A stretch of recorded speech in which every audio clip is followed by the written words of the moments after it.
Olá, tudo bem com vocês? Estamos aqui para mais uma aula de Libras e Língua Portuguesa como segunda língua. Eu sou a professora Karine. Neste módulo, a gente está trabalhando a Libras e a educação de surdos, né? Nessa unidade, a gente vai trabalhar os personagens da educação de surdos. Quem são eles, né? Você como um personagem da educação de surdos na educação básica. Então, a gente vai falar especificamente nessa aula sobre aqueles personagens, né, que a gente vai chamar de personagens ou atores da educação de surdos que são previstos em lei. Então, lá no Decreto 5626, ele vai falar sobre dispor sobre a educação de surdos, ele vai falar que é necessário para essa educação o intérprete de Libras educacional, o professor de Libras, o professor de língua portuguesa como segunda língua e o professor regente. Vejam, a gente vai falar sobre as atribuições de cada um deles durante essa aula. Vamos lá? A gente, para começar a aula, a gente vai falar aqui sobre o intérprete de língua de sinais, que era o nosso primeiro personagem ali, né? E aí a gente vai chamar aqui nesta aula de intérprete educacional de Libras, né? E eu vou falar para vocês da onde a gente tem essa referência sobre intérprete, depois que a gente definir quem é este intérprete. Na aula passada, a gente falou sobre alguns marcos, e nos marcos, vocês vão lembrar lá que em 2010 a profissão foi regulamentada aqui no Brasil. Lá no Decreto 5626, ele disse que era necessário um intérprete de Libras, mas não existia profissão. Ela não era regulamentada para atuar, né? Então, em 2010, veio a lei que regulamentou a profissão do intérprete de Libras. E essa lei vai dizer o seguinte: é considerado, para efeitos desta lei, tradutor e intérprete o profissional que atua na mobilização de textos orais e sinalizados de Libras para a língua portuguesa ou vice-versa. Aí no artigo 2º ele vai falar: a atividade profissional do tradutor, do guia intérprete, do intérprete de Libras, língua portuguesa, acontece em qualquer área ou qualquer situação que tenha pessoas surdos ou surdos cegas, né, que precisem em qualquer contexto de linguagem. Então, essa foi a definição que a lei deu sobre a educação de surdos. Só que antes disso, a gente tem lá em 2007 uma publicação do MEC sobre intérprete educacional, né? Quem assina essa publicação é a doutora Ronice Quadros, e ela definiu o intérprete educacional como o intérprete educacional é aquele que atua como profissional intérprete da língua de sinais na educação, né? Então, daí já vem a nossa primeira referência, por que a gente vai chamar de intérprete educacional, né? Intermediando as relações entre os professores e os alunos, bem como os colegas ouvintes. E aí a Quadros vai continuar dizendo que seria antiético exigir do intérprete funções que não sejam específicas da sua atuação, ou seja, de mediação linguística, como tutorar o aluno em qualquer circunstância, apresentar informações a respeito do desenvolvimento dos alunos, acompanhar os alunos, disciplinar, realizar tarefas extraclassas, enfim. Ao longo dos anos, vem se acirrando uma discussão, tanto bibliográfica quanto de legislação, sobre a atuação do intérprete educacional, né? A gente tem percebido na literatura uma grande discordância a respeito de qual é a função e qual o papel o intérprete de língua de sinais assume neste processo de ensino-aprendizado, né? É uma questão complicada. Primeiro, porque o intérprete começou a atuar sem ter uma profissão regulamentada, ou seja, sem primeiro ter a definição daquilo com que ele vai atuar. Então, dentro da própria classe, né, dentro dos intérpretes, se você for perguntar para eles, alguns falam, não, a gente não pode interferir no processo, a gente está ali só para uma mediação linguística, e outros vão dizer, não, não tem como fazer isso, né, a gente está ali, a gente tem uma formação específica, na área da educação, a maioria tem ou pedagogia ou letras, e aí a gente, até porque a educação especialmente aqui no estado do Mato Grosso do Sul, a legislação não permite que você entre em sala se você não tiver uma licenciatura. Ou seja, o intérprete educacional precisa ser formado na área educacional e que tem uma formação específica de didática, de aprendizado, de psicologia da educação. Tem aí essa discussão a respeito, né, dessa atuação. Aí a gente tem, por outro lado, a Lacerda, que é uma das grandes pesquisadoras ali na UFSCar, do intérprete educacional. Ela tem vários livros publicados, ela tem muitas pesquisas orientadas, e aí a Lacerda vai dizer o seguinte para a gente: observa-se que os intérpretes assumem diversas funções, não só, né, de mero mediador linguístico, inclusive motivadores do aluno, para além da tarefa específica de interpretar. Não se trata de ocupar o papel do professor, mas nas relações próximas às crianças surdas é difícil pensar que eles não se sintam também responsável pelos bons resultados da aprendizagem. Então, a Lacerda é a percussora, é aquela que vai fazer esse contraponto, né? Vai falar, não, peraí, se ele é um intérprete educacional e ele tem essa relação próxima, ele vai fazer sim inferências, ele vai participar do processo de ensino-aprendizagem. E aí, a gente tem visto, ao longo dessas pesquisas, eu tabulei para vocês aí, que a interpretação, ela vai, eu brinco, né, com os meus alunos que eu faço, ela começa a Lacerda e ela termina Ronice Quadros. Na educação básica, né? Então, eu fiz uma tabulação para vocês de qual seria, né, o que tem sido a atuação dos intérpretes de língua de sinais na educação de modo geral. Na educação infantil do primeiro ao quinto ano, ela é muito igual, né? Então, eles acabam desenvolvendo um trabalho de bidocente, de um ensino bidocente. Por quê? O que acontece na educação infantil? A maioria das crianças chegam na escola sem saber língua de sinais. Então, eles começam num processo de ensinar língua de sinais em paralelo aos conteúdos que devem ser ministrados. Porque a maioria das crianças que vão para a escola são filhas de ouvintes, né? São surdos filhos de pais ouvintes que não sabem língua de sinais. Então, além de serem referência linguística para esses alunos, a maioria deles, né? Não estou dizendo todos, mas a maioria deles, eles têm feito este trabalho. Como eles têm ensinado língua de sinais, eles não têm língua nenhuma, o conteúdo em relação série, ano, né, idade, série, não é a mesma coisa. Até porque a gente falou sobre desenvolvimento da linguagem no módulo anterior. Quando a gente tem o desenvolvimento da linguagem tardio, a gente tem aí uma interferência do aprendizado tardio. E como o professor assume uma responsabilidade de sala, o aluno acaba ficando a cargo deste intérprete educacional. Ele faz portfólio, ele desenvolve material, ele aplica este material, é ele responsável quase que completamente pelo pelo aprendizado do aluno, né? Na realidade, ele desenvolve um trabalho de professor paralelo. O que seria ideal é que teria que ser um trabalho de docente, ou seja, né, é impossível porque o professor continua respondendo por esse aluno, o aluno continua sendo um aluno da escola, de responsabilidade do professor naquela sala, mas da escola naquele momento.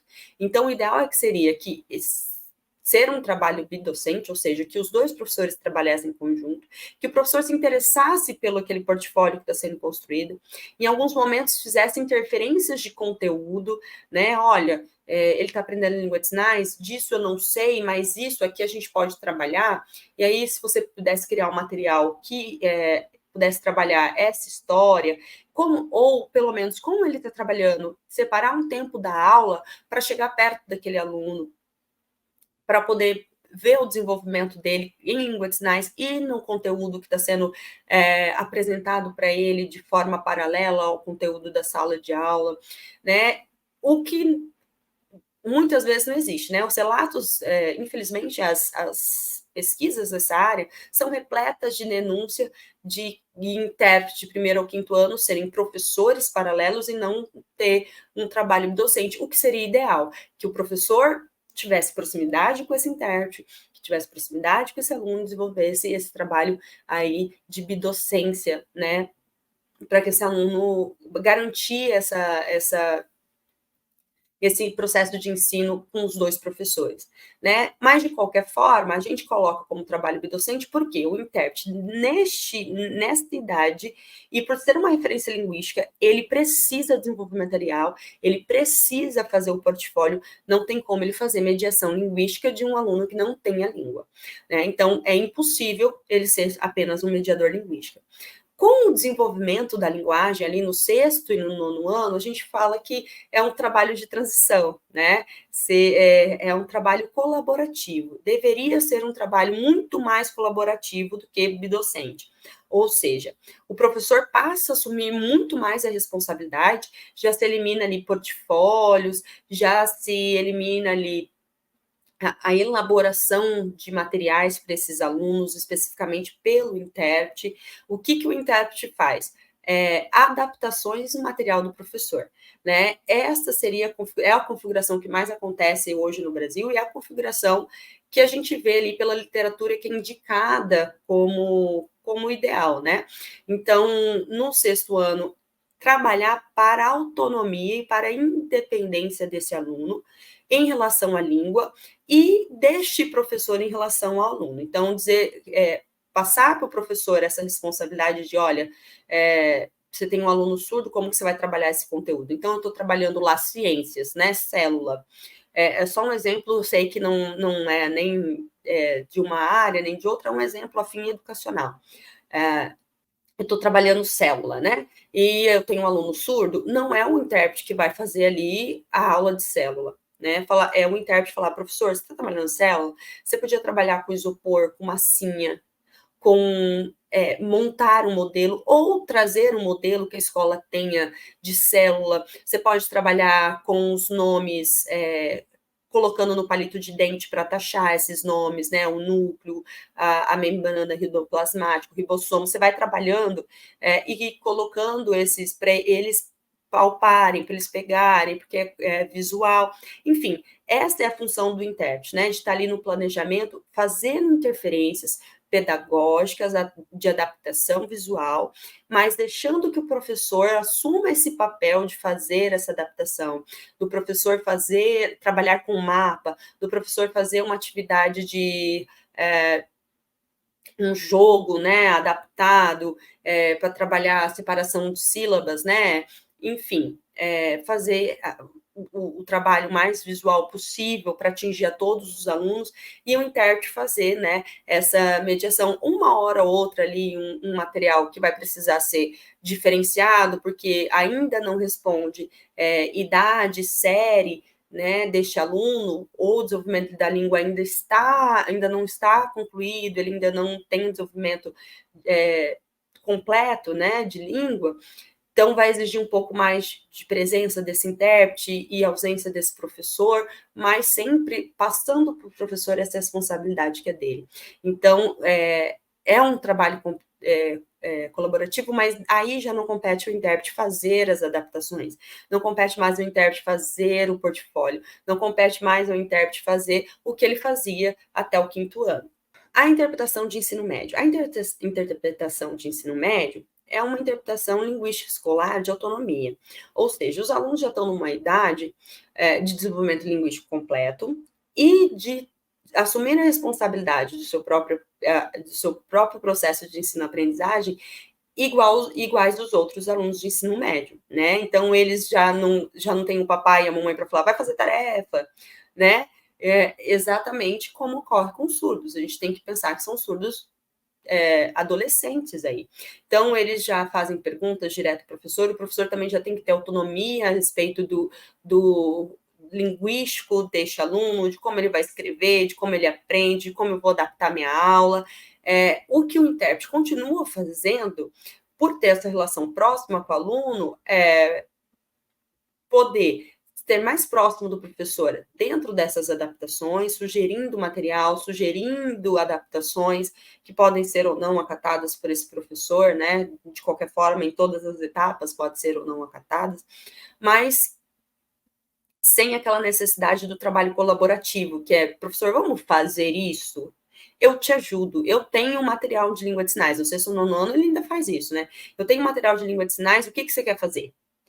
É este trabalho do sexto ao nono. Do ensino médio, professor, se o senhor me permite, esta aula ficaria melhor com um mapa. Professor, se você me permite, e aí o professor faz essa relação, ou o próprio aluno vai fazer essa interferência. Professor, se o senhor falar e escrever no quadro, eu não estou conseguindo acompanhar. O senhor podia, pelo menos, escrever e depois falar? Porque eu uso o mesmo canal, que é o visual, para escrever, copiar e olhar para o intérprete, que é a sua fala, né? E essas são interferências que o intérprete também vai fazer. Então, a interpretação do ensino médio é muito Ronice Quadros, né? Ele não vai interferir, ele não vai dar nota, ele não vai trabalhar, né, nessa evolução de aprendizado, mas ele colabora ali com o professor. Então, nesse sentido, né, para além das funções do intérprete educacional, intérprete de Libras educacional, a atuação dele contribui pedagogicamente, além de ser primordial para a inclusão e a difusão da Libras na comunidade escolar e nas práticas pedagógicas, pois oportunizam interface das linguagens, línguas e linguagens dentro do espaço pedagógico. Né? A presença do intérprete é fundamental para que haja processo de escolarização do aluno surdo. Né? Porque a gente sabe que não é real que os professores possam dar aula em língua de sinais, porque a maioria da sala é ouvinte, mesmo que ele tivesse essa segurança linguística, ele não conseguiria dar 100% da sua aula em língua de sinais, ele pode até dar a sua aula em língua portuguesa e depois dar a mesma explicação para os surdos em língua de sinais, né, eliminando ali uma barreira comunicacional, sendo diretamente o conteúdo ministrado diretamente em língua de sinais para o aluno surdo, mas ele teria que ter 2 tempos de aula para fazer isso, em salas separadas, né? Então, o intérprete é uma figura ainda principal para a inclusão do aluno surdo. E aí, a gente tem os outros personagens, que é o professor de Libras e o professor de português. O AE, quando ele foi proposto, o atendimento educacional especializado, ele é proposto pelo MEC, né, e quem assina essa proposição é a Damásio ali, nesse material do MEC, ela coloca esses personagens da educação do surdo, o professor de Libras, o professor de língua portuguesa, dentro do AE, né? Ela abriga esses personagens no AE, que é o que acontece na maioria dos estados brasileiros, né? O ideal é que a gente tivesse na educação bilíngue inclusiva esses personagens atuando em todas as escolas, seria o ideal. Não sendo o ideal, o que a gente tem aí como posto? A gente tem esses profissionais atuando dentro do atendimento educacional especializado. O professor de Libras, que deve ser um professor surdo, porque é uma referência linguística, que vai lá, né, falar com esses alunos, e o professor de língua portuguesa como segunda língua, que ainda é uma incógnita, e a gente vai falar disso no próximo módulo, porque o decreto garante ele na educação de surdos como um outro professor para além do professor da sala regular, né? E ele garante para o professor da sala regular conhecimentos específicos sobre o ensino de português para surdo. Então, a gente não tem aí uma discussão precisa a respeito da atuação desse professor, quem seria esse professor, né? Se são professores diferentes, e eu acho que são professores diferentes, e aí a gente vai trabalhar isso no próximo módulo. Então, é necessário que tenha um trabalho colaborativo, parceiro, entre todos os personagens de educação de surdos, com este professor de ensino regular, que é aquele professor que tem essa disciplina, que sabe um pouco sobre a especificidade linguística, mas não assume, né, diretamente a comunicação em língua de sinais. O AE, pensado para surdos sinalizados, então ele tem 3 momentos pedagógicos, né? Ele tem o AE em Libras, que é feito pelo professor surdo, que vai ministrar conteúdos em língua de sinais, o AE de Libras, que também é feito por um professor surdo, em que vai ensinar língua de sinais como referência linguística, então é um momento dele fazer essa troca por conta do desenvolvimento da linguagem, que a gente já trabalhou no módulo anterior, e eu já reforcei aqui com vocês, e o AE de língua portuguesa, que é com metodologia específica. Pensando neste AE de língua portuguesa, a gente pensa no professor de língua portuguesa específico, né, que o decreto traz um professor específico, e não aquele professor pedagogo ou formado em letras que tem ali a disciplina de língua portuguesa como segunda língua na sua grade. Estes precisam saber as especificidades da língua portuguesa para poder trabalhar os conteúdos. Este professor aqui precisa ser formado em letras e especialista em metodologias de ensino de segunda língua, saber língua de sinais para trabalhar ali com alunos surdos. Então, esses são os 3 momentos, eles têm que acontecer numa sala de recurso multifuncional em contraturno, tá? Não percam isso de mente. Então, o professor surdo, que é aquela referência linguística para os alunos, né, por ser surdo, sinalizado, nativo, ele, além de trabalhar os conteúdos em língua de sinais, ele vai trabalhar o desenvolvimento da linguagem para que o surdo consiga desenvolver de uma forma mais fluida esse desenvolvimento e aí o aprendizagem, né? Lembra que a gente falou lá no módulo que aprendizado e desenvolvimento de linguagem, desenvolvimento global, eles não são entrelaçados, mas eles são paralelos. Então, se um para, outro para, a necessidade desse professor surdo aí é primordial, né? Então, ele vai trabalhar com pedagogia visual, ou seja, tudo completamente visualizado, porque ele interage com o mundo de forma visual, é nato do surdo fazer isso. Ele vai trabalhar letramento de primeira língua, o que não ocorre nem em sala de aula e nem com professores ouvintes, né? Não tem letramento DL1. A gente sempre fala em letramento, a gente fala de letramento de segunda língua, seja ela inglês, língua de sinais ou língua portuguesa, é sempre para a segunda língua.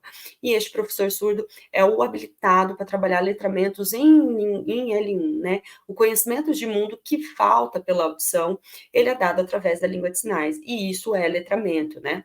E ele vai trabalhar os conteúdos propostos, né, ali em projetos pedagógicos ou indicados pelo professor da sala, né, desse aluno.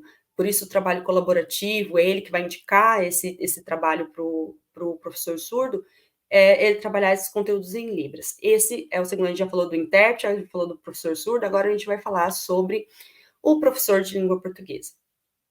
Então, o professor de língua portuguesa, como eu disse anteriormente, ele é um professor específico, formado em língua portuguesa, especialista em português como segunda língua, conhecedor, né, fluente em língua de sinais, que vai trabalhar a partir de uma metodologia linguística visual, que é muito diferente de trabalhar português como segunda língua para ouvintes, por exemplo. Se eu trabalho português como segunda língua para haitianos, para gente que fala espanhol, para gente que fala inglês, é uma coisa, porque eles continuam passando pelo canal oral auditivo para aprender. Quando eu falo de português como segunda língua, com metodologia específica de segunda língua para surdos, eu estou falando de pessoas que não têm este canal para aprender. O trabalho é baseado na visualidade, por isso, metodologia linguística visual.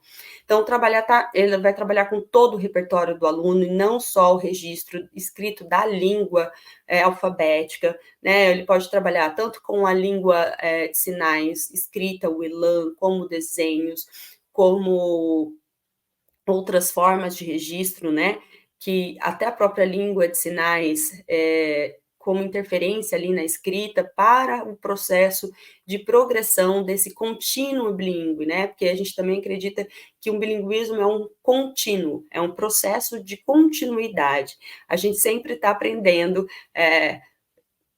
coisas novas dentro da nossa língua de origem, da nossa L1 ou dentro da nossa L2. Então, para essa progressão, a gente vai assumindo alguns conceitos que a gente já tem, né? E aí, se eu consigo trabalhar a partir desses conceitos que os alunos já têm, desses repertórios que os alunos já têm, eu gosto de chamar de repertório, seja linguístico, imagético, tudo que ele já tem, a gente vai trabalhar isso no próximo módulo, o conceito de repertório do aluno surdo, para a progressão desse contínuo bilíngue.